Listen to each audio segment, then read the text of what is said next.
Hello everybody, welcome to TCOM 408 Online. This is video number 4 and I'm Dr. Mike Gerhard from the Department of Telecommunications at Ball State University. Yes, we continue to cope with the great pandemic of 2020. I hope you're hanging in there and doing well and taking all the safety precautions. And we're going to talk and apply the pandemic to the ideas that we're going to present in this video, but hang on for that. All right, in this video we want to start covering some of the ethical perspectives, philosophies, and traditions that should help you throughout your life as you encounter ethical situations. We can call these philosophies, if you will, the wisdom of the ages. It's the wisdom that has been passed down to us through the ages. And we can use this wisdom in our everyday lives and in our business and professional lives. Now, there are 3 basic ethical perspectives. One puts the focus on the virtue and character of individuals, and that's what we'll explore in this video. In another video, we'll talk about our duties and obligations and that ethical perspective. And in yet another video, we'll focus on the consequences of our actions. But in this video, we're going to focus in on virtue. Now, again, use these perspectives, these basic ethical perspectives in your ethical decision making and in your TCOM 408 assignments. You should take some of this knowledge and apply it in your assignments for this course. All right, the first perspective I want to talk about is virtue theory, and a lot of this comes from ancient Greece. So we'll call it ancient Greek virtue theory. And this is kind of simply the notion that it's good to be good. It's good to be a good person. If you do things that are good, you will feel good about yourself. Okay, so virtue matters, especially to the ancient Greeks. Life was all about character development and developing virtue. A virtue philosophy asks, what kind of person should I be? And later we'll talk about how what virtues we should have during a global pandemic. All right, but virtue theory is a branch of philosophy, like I said, that emphasizes character development and virtue. It's not concerned about the rules, the obligations that we have, the consequences of our actions, but character is the key element here in terms of ethical thinking.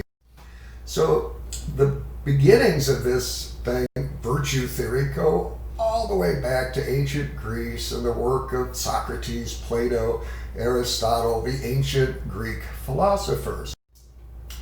Virtue ethics, again, emphasizes character, and the development of a virtuous individual is the ultimate goal. Character development is the goal of virtue ethics.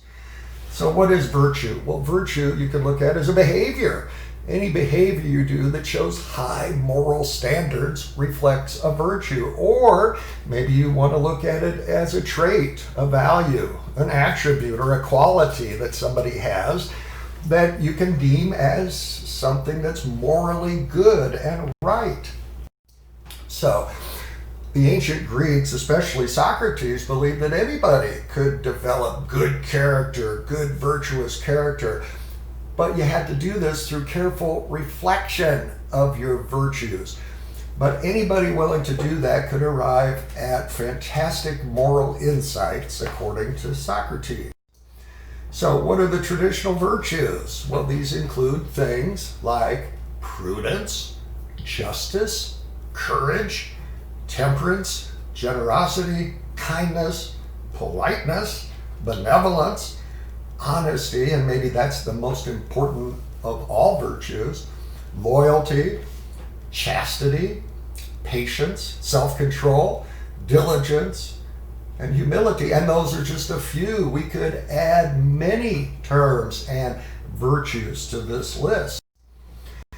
Punctuality. That's an important virtue that's valued in the business world and the media world. Now, What about the cardinal virtues? You may have heard of that, the 4 cardinal virtues. These were recognized by Plato and in the Bible, in classical antiquity, and even in traditional Christian theology as being the 4 paramount virtues.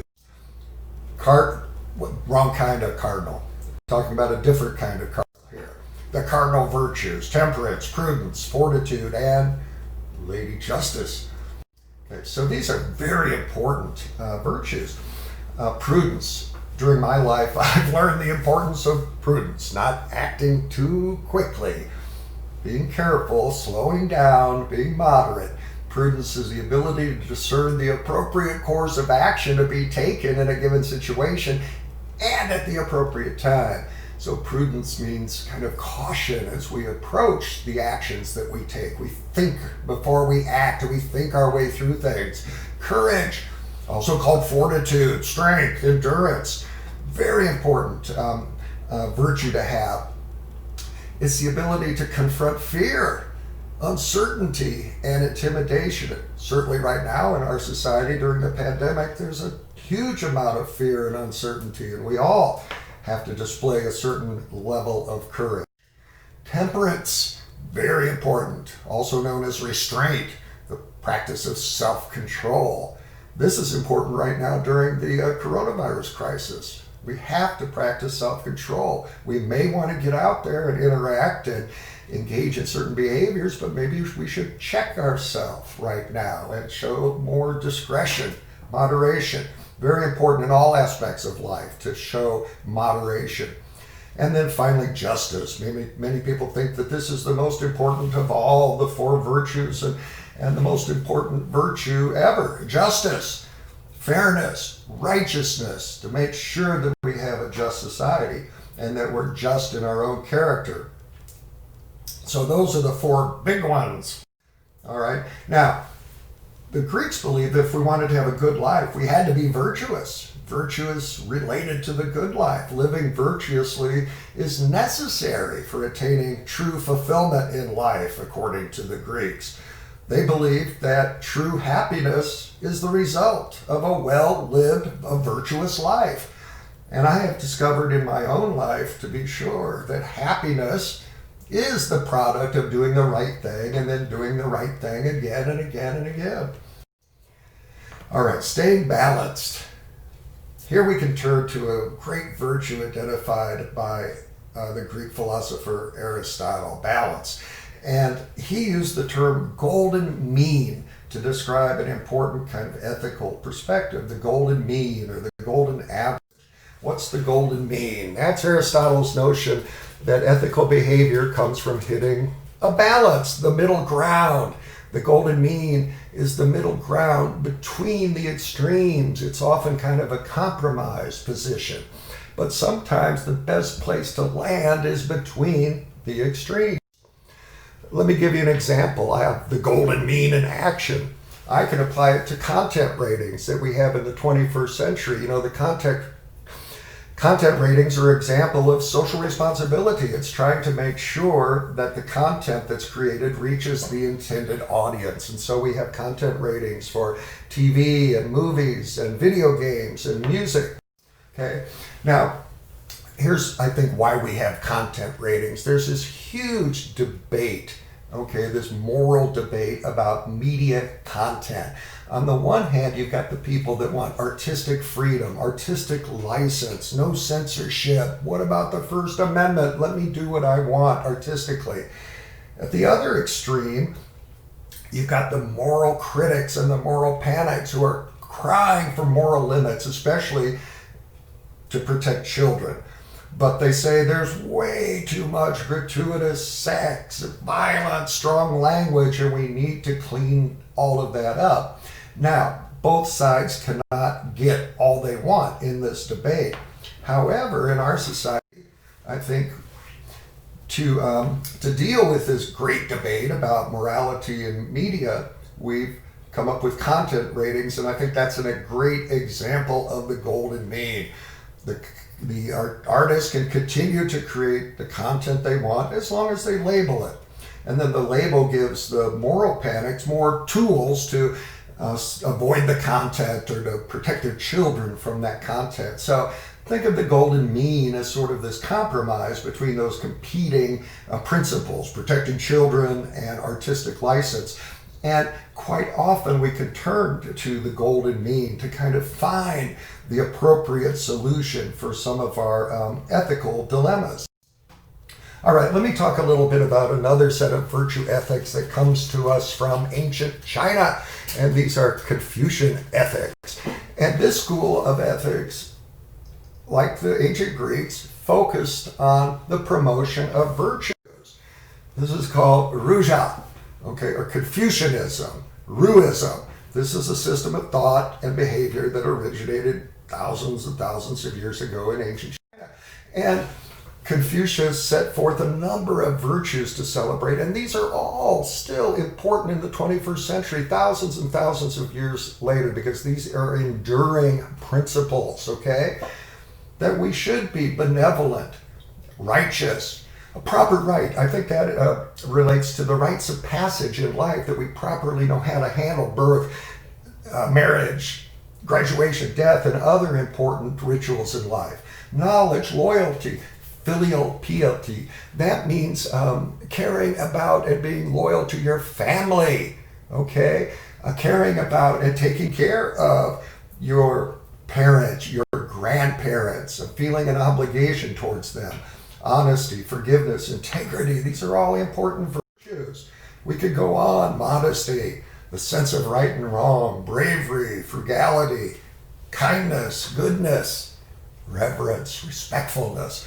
All of these are virtues that are desperately needed, I think, in the world today. Now, again, virtue theory is this branch of philosophy that looks at character development. It's not interested in obligations, the rules, the duties, or even the consequences of our actions, but it focuses in on virtue and character. Now, let's wrap this up by talking more about the pandemic, the coronavirus, the COVID pandemic. It seems to me some important virtues have emerged during the coronavirus pandemic. What virtues do you think are important for you and other folks to have as we cope with this unprecedented situation? Well, here's a few that come to mind for me. Patience. Oh, I've tried to be especially patient with people as they are stressed out and coping with a rapidly changing and a stressful environment. Courage. Oh, I've seen so much courage, especially among the frontline workers, healthcare and other frontline workers who are putting their lives on the line.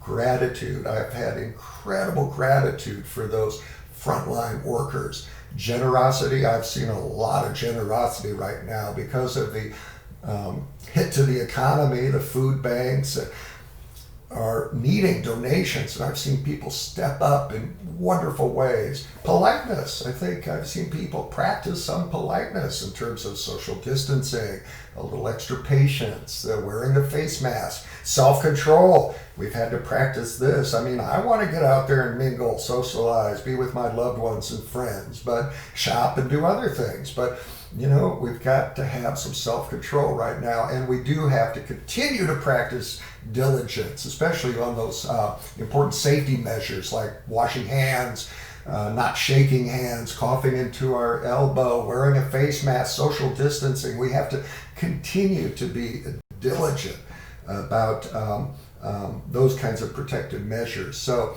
I can relate virtue to the virus pandemic, and I hope you can too. So, coming up next, we'll shift gears and we'll take a different perspective. We'll talk about our duties and obligations, something called deontological theory. But we'll get to that next time. That's all we've got for this video. Please continue to take care of yourself. Try to apply some of these ideas in your life and in your upcoming assignment. So, take care. So long for now.